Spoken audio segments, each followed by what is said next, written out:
welcome here in the studio Dr. Mohamad Abdou Member of Parliament. Thank you very much for coming in tonight. Also joining me is Dr. Freddy Elbaiady, former Member of Parliament and politician. Thank you very much for coming in. Thank you. Dr. Mohamad, let me start off with you, and I'd like to start off by speaking a little bit more about your overall impressions of President Abdel Fattah al-Sisi's address to the House of Representatives yesterday. Right. First of all, thank you very much for having me here in your program, in the Nile Television.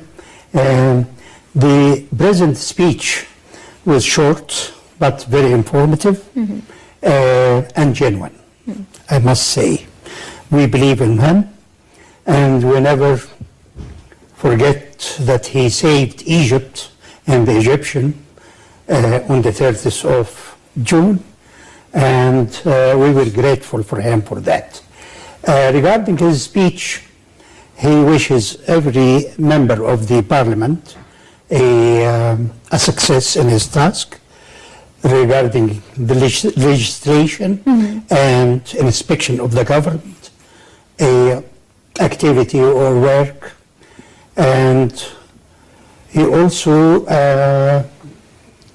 transformation of legislation and the inspection of the government by the MPs or member of Parliament.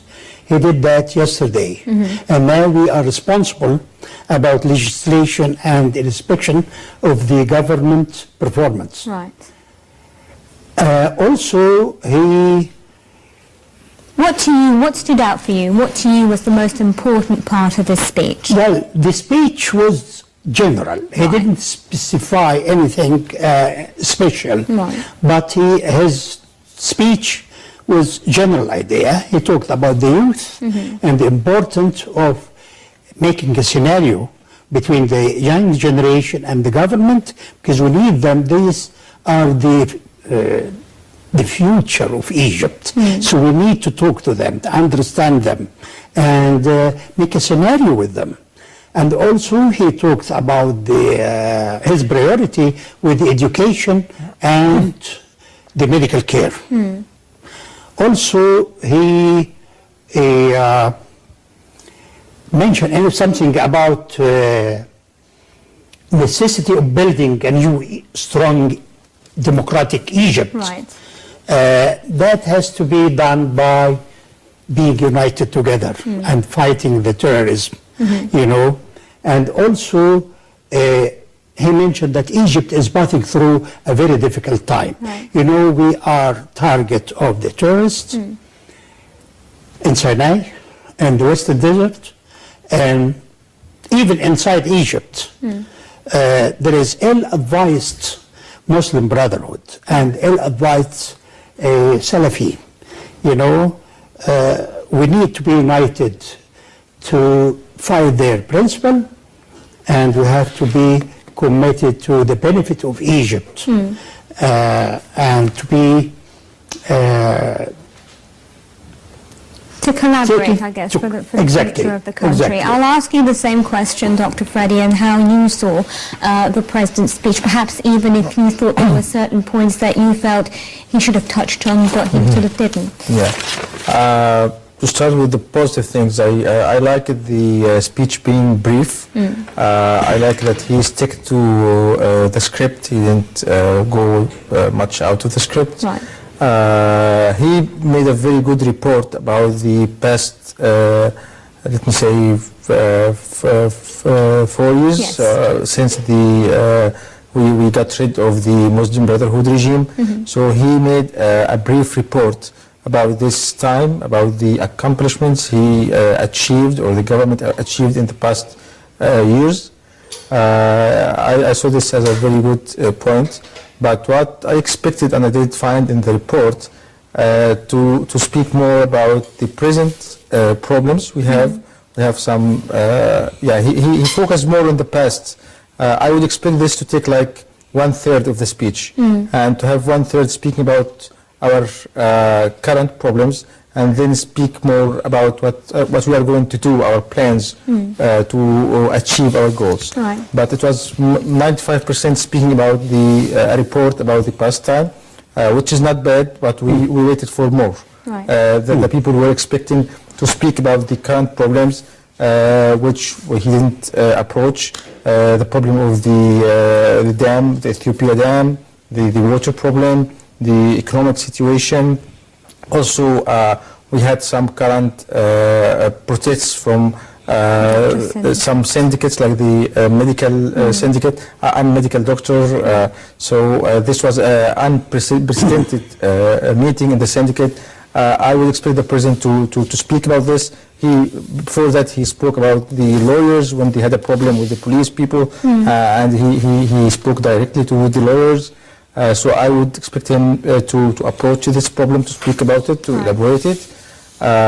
Also, I like the idea that he spoke about the education, the health, the religious discourse. These are really important points. But also he spoke it in a rhetorical way.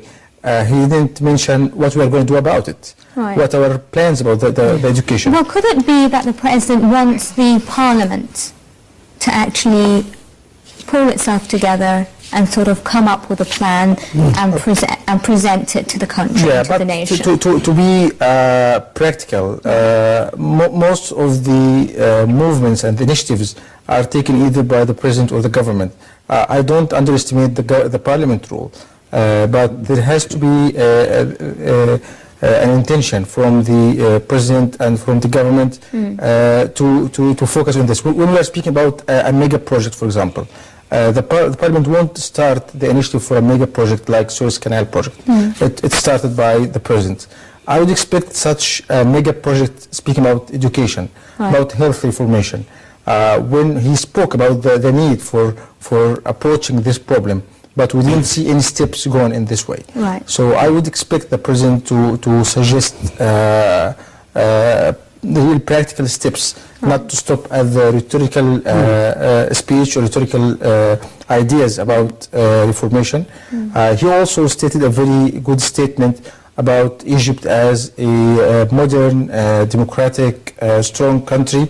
This is a very strong statement, and it has to be also interpreted into different laws, into different approaches. I like it also that he spoke about using his authority in the past time to get young people out of the prison, those who were accused with demonstrations or protesting. I would also expect that to speak about the current young people who are still in prison, that he used his authority also to let them out of the prisons.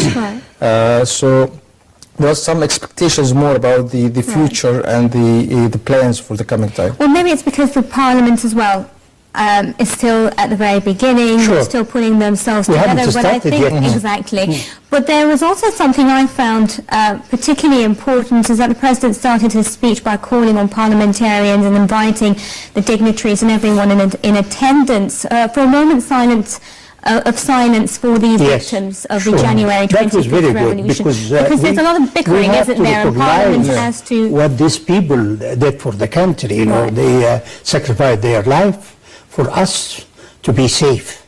Also, the president mentioned some about the achievement of the infrastructure, the bridges, building roads, civilian airport. In the foreign policy, we have a seat, temporary seat in the Secretary Council of the United Nations. We have a temporary seat there, so that's good. We are one of the nations who have. The president, I wish if he had mentioned something about corruption. That was not mentioned. Corruption is everywhere. I expected him to talk about, fighting corruption everywhere. Also didn't mention anything about the Ethiopian dam, and that we need to be updated. What happened to us when the dam is complete? Also, he didn't mention anything about the problem of the farmers. Farmers have a real problem now. Now we're not exporting anything. Our product from the cotton industry, the potato product, the onion.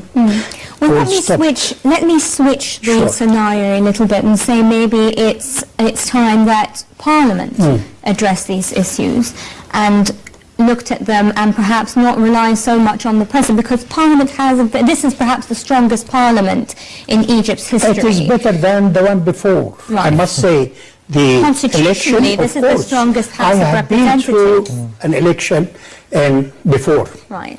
That is absolutely different. This is a very fair and free election, transparent, and I think we have no complaint whatsoever. Right. The election was absolutely transparent. The election before was full of irregularity, rigging, and all kind of. Anyway, this election is very good comparing with the one before. And this parliament is different from the one before, definitely. Right. We have about 150 young members of the parliament. Right. We have very qualified people inside the parliament, and I'm sure that will help the parliament to take up the right decision and to make Egypt better. Well, let me ask you what you think should top the agenda of Parliament when all the technicalities are done and dusted and everything is done. What do you think should top the agenda, the most concerns that should be tackled by the House? Improving the education. Right. Improving the medical care. Health care is very important. If we can take care of the education and the medical, that's enough for a start. I mean, this is the most important thing, education and medical care, the service which we supply the people with. Right. The health care in Egypt is not very good.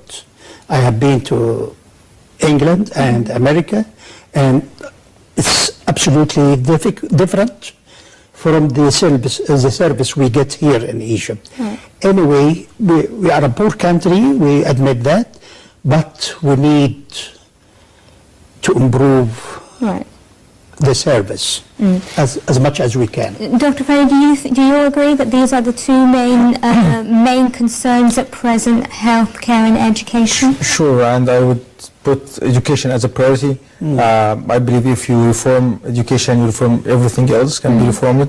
And I hope that I see this day when we see that education is a mega project that we are calling for. It will reform everything. Then the economic can be reformed, the health can be reformed if you reform the education. And reforming education is not by changing curriculums. We used to speak about changing curriculums, about building new schools, but the whole system has to be changed. It needs to invest billions of dollars in this. Well, if you're investing money into healthcare and education, wouldn't you then say that economy has to first top the agenda in order to garner the investments and the money to fund these two priorities? They can go side by side. We encourage investment, we encourage tourism, and this helps the economy. But if you have well-educated people, they will be able to reform the economy. They will be able to work in different fields and improve the economy. And I believe if there is a real well-prepared project for reforming the education system, the Egyptian people will be very supportive of this, from different political backgrounds, from people would be able to pay for this, would be able to sacrifice some of their financial expenses to support such a project, because they would see the result in their children and their grandchildren. I believe this will be a long-term project that we will gain its fruits not for 20 years. Right. So I hope that the President and the Parliament and the government will cooperate to focus on reforming the education. And how about also because part of the President's address touched on the government's efforts to enhance the role of the youth by appointing members of this particular age group as ministers' aides. Do you think the government has done enough for the country's youth in this regard, or do you think more can be done? I think more can be done, and this is practically, we didn't see the young people taking positions in the government or even as assistants, giving real authority, or we need to train them first. Right. And we need to educate, again, we're speaking about education, to educate them, to train them, and to prepare them, and to give them freedom of speech, freedom of, even if they go wrong, we would allow us a space of being mistaken, some mistakes. This is how people learn, right, when they commit mistakes. So we should allow more space for freedom of speech for young people to go and to speak about what they need. And this way they will and more learn. Opportunities perhaps as well for them. More opportunities and more training, and then we give them real power, not only as a symbolic, like appointing some people in the parliament. It's good to have the young people in the parliament, but the quality of the young people, are they real politicians, or we are just speaking about a number of young people? I know that there are some of them who are really well qualified. But you have a mixture of young people and old people. You have the experience. There's a lot of people who have experience. And surely when you mix the older generation with the younger generation, we need both. Right. But I want to focus on the quality of the young people, on well-trained young people in different fields, not just as symbols that we say that we have number of young people. Right. It's good to train them well and to give them real power. If I'm going to appoint them in the government, then we see them as well-trained leaders as mayors or as ministers. We see in other countries young people in their 20s of age, they are ministers and prime ministers. So we expect to see our young people in this position, and they are Indeed, we definitely hope so. They are not less than them. I think we have young people with full of ideas, and you would be surprised if you see young people who are qualified and they have a lot of a good idea. But they need opportunities. Yes, but I'm talking about the member of the parliament, the current parliament. Right. You know, so they are young, but still very, very intelligent, full of ideas, and they can. They must have done something right to have people vote for them and get themselves into the House of Representatives. Definitely. Yeah. Well, gentlemen, if you'll allow me to take another report that we have prepared for you, one that sheds light on Saturday's session and the performance of the House since its inauguration, and then we'll be back to discuss that. Stay with us.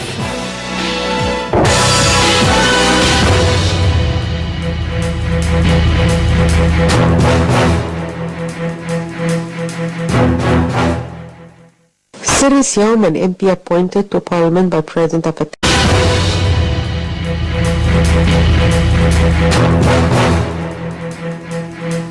Ladies and gentlemen, and my dear guests, if before I actually touch on some of the topics that were mentioned in the reports, we know now that the upcoming challenge, if you will, is endorsing the government. Is whether or not the Parliament will accept the current government by Prime Minister Jip Ismail, who actually during a trip to Dubai said that his policy statement will focus on three challenges: reinforcing internal stability, achieving social justice, and completing Egypt's democratic transition. I'm wondering if the House, Dr. Mohamad, will be looking particularly at the speech itself or at the government's performance so far. Very well. We really can't judge till we listen to the Prime Minister's statement. Then we can tell whether to keep this government or ask them to resign and form another government. Right. We know that if this government, well, according to Article 146 of the Constitution, the government's policy statement must gain the confidence of the majority of MPs within 30 days. If it loses the vote of confidence, the President will entrust, obviously, a parliamentary coalition to form an alternative government. Right. With the current formation Yes. of Parliament, It is and with difficult. yes, You cannot have a majority. There is no one single party who can have the majority. It is very complicated this time, but we can have a coalition between few parties, and then we can form a government. right. Because it's a double-edged sword. You see, one would not be honest with oneself if we didn't admit that there is discontent with the current government's statements at times, performance Yes. at times. So, I mean, how important is it that the members of Parliament pull through for the Egyptian citizens? Well, I'm not really impressed by the government performance, to be honest. You know, like the agriculture, for example, minister. You know, the product of the cotton, the people have not received the money back from their cotton product. That's 3 months ago. And they really can't wait any longer. You know, the government provided the farmers with seeds, cotton seeds, Right. which is no good. So there was not really a real production. So the people the farmer have lost on that. And they imposed a penalty on the farmer who didn't comply with the timing of الدورة الزراعية. Right, with the period of farming. Yeah, something like I'm that. not sure with the technique. So they didn't comply, so they imposed Right. a penalty on them. That's 1,800 pounds. They can't pay that. Of course not. Also, we don't export the cotton. So already you do have your reservations. I have a reservation. Right. I have many reservations. Right. Not only the agriculture minister, but maybe the Minister of Health as well. Right. Dr. Freddy, do you share the same sentence? Do you have your reservations about the current government? I do, but I think the formation of the parliament now, there will not be enough opposition against the government. Most of them will be supportive of the government and the president's suggestion, whatever it is. So I don't think we will need the step 2 that the majority of the party with the majority will nominate a government. What are the pros and cons of that? The pros and cons that if the government is not doing well, they will support it anyway. And this is a bad thing, and we would expect that if the government is not doing a good job, they should be against it, and so they choose another government. What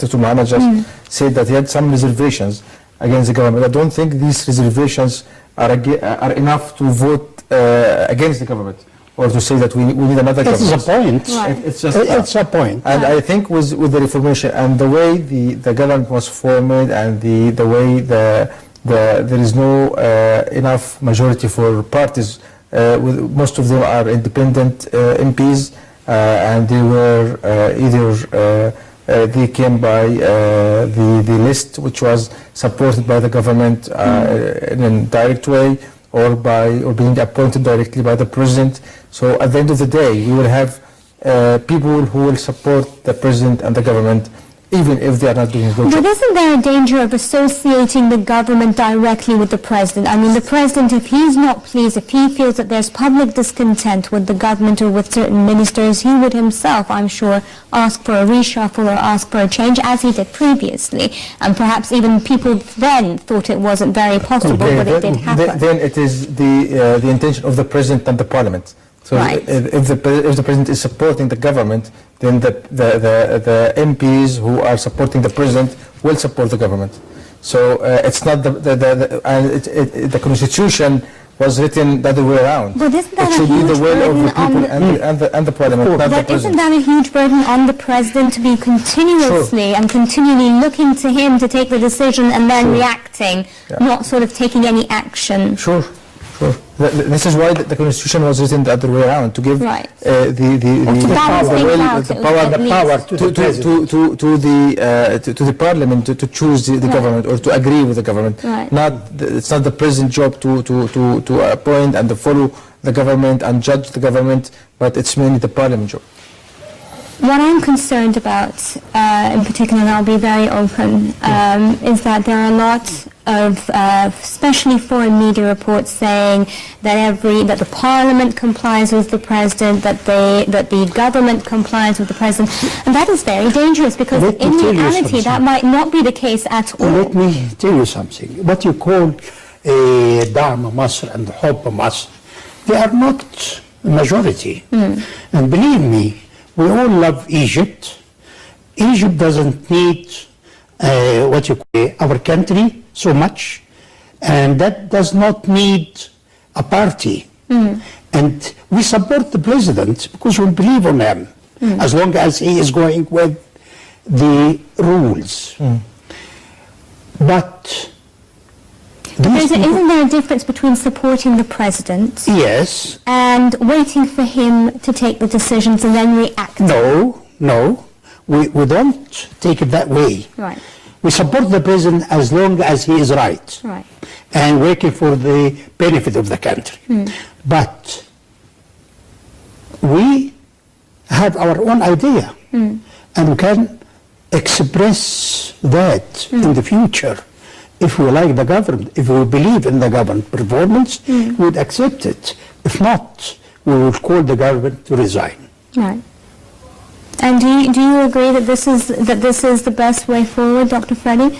I agree it's the best way, but it's not the way it is now Right. in the parliament. Okay. The way the parliament's format is not this way. The way what I see that it's not only the list of حب مصر or دعم مصر, but even many of the independent MPs, they are supporting the president and the government anyway. Right. And this is not a good thing. As you I said, always feel there's confusion between supporting the president and sort of waiting for him to take the decision. That's and very then- passive, you know. And I always feel that politics, this is a problem. But in politics, Because I think his speech was general because he wanted Parliament to make its own mind about the agenda and how to move forward, We and will, thus he don't didn't worry. address We will. any specific points because he wanted to leave it to the House to do that. well, in politics, if you have a president who came by a party or he belongs to a party, Right. it's not the case. But it's like many people who act like the president's party. It's not officially the president's party, but they act as the president's party, Right. which is not wrong. In politics, so many presidents come out of a certain party. Right. So if we guess or if we view the majority of the MPs as the president's party, they should support him anyway because he came from their party. Even if he had mistakes, they should defend his mistakes. And this is politics. It's not bad. Right. But the bad thing is that there's not a strong opposition in this parliament.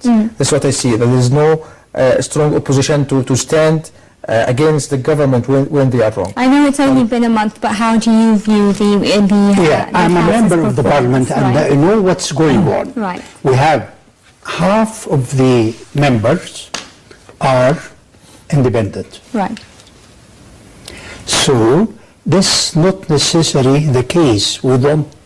These people will not follow the president straight away. They have their own idea, they have their own legislation, and I'm sure they will express what they think.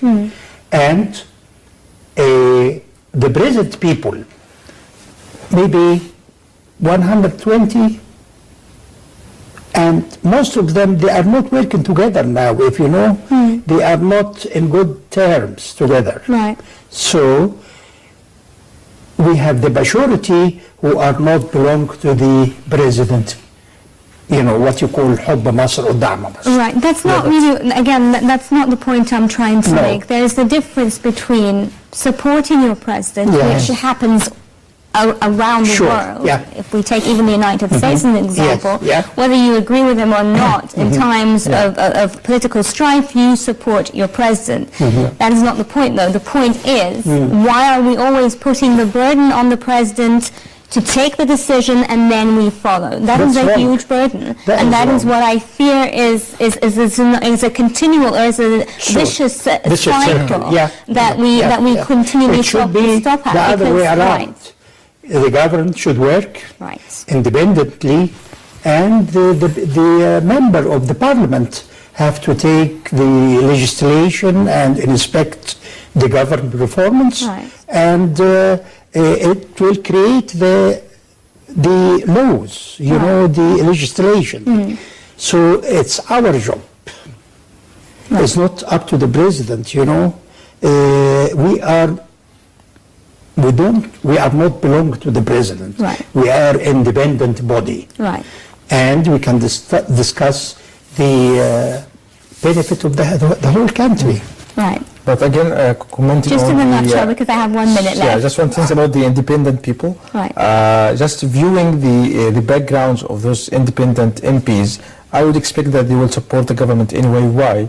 Because the majority of them, they're either business people or independent people from military or police background who are by nature supporting the government and the president.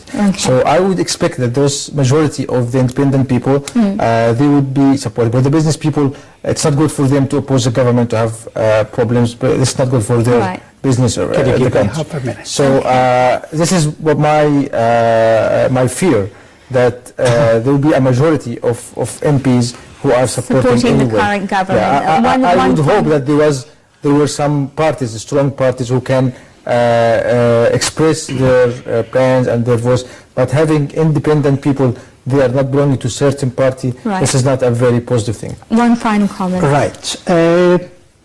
The president also didn't mention anything about tourism. And I think tourism is extremely important to Egypt. This is maybe the best way to take up